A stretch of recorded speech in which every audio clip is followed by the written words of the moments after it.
Yohanes 4 ayat 1-42. Percakapan Yesus tentang Samaria akhirnya membawa kita pada suatu inspirasi. Yang pertama adalah melampaui prasangka sosial dan juga diskriminasi.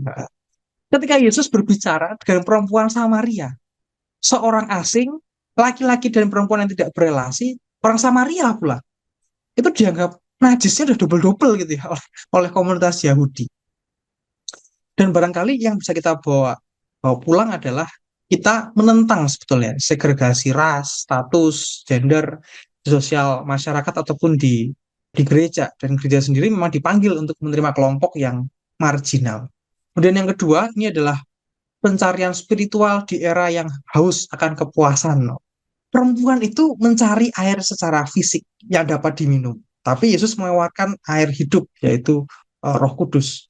Dan inilah yang bagi kita ya, generasi muda mungkin sering terjebak, tertekan gitu ya, pada hal kepuasan, karir, hubungan, ataupun hiburan. Kita sering cepat semangat, impulsif, banyak ide, tapi juga cepat lelah, cepat kosong. Nah, ini adalah jebakan jebakan kedangkalan makna hidup gitu ya. Dan gereja perlu menjadi sumur hidup itu yang menawarkan akan pemulihan gitu ya, bukan hanya sekedar program-program agama. Selanjutnya yang ketiga adalah penyembahan yang otentik dan ritual keagamaan. Dan itu adalah perdebatan ya tentang ibadah Gunung Gerizim ataupun di Bait Suci.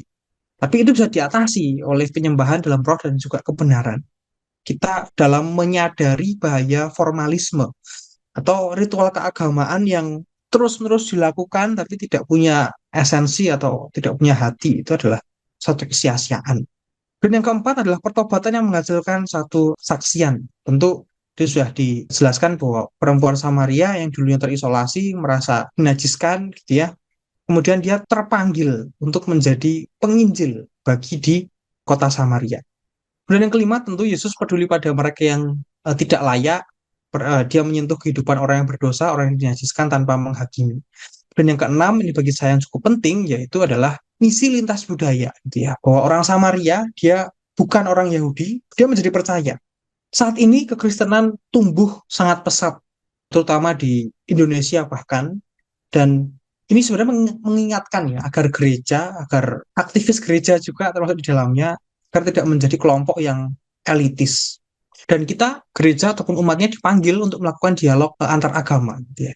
Sebagaimana Yesus menghargai perempuan Samaria, kita pun orang Katolik juga dipanggil untuk menghargai gitu ya, berbicara dengan hormat kepada penganut agama yang lain.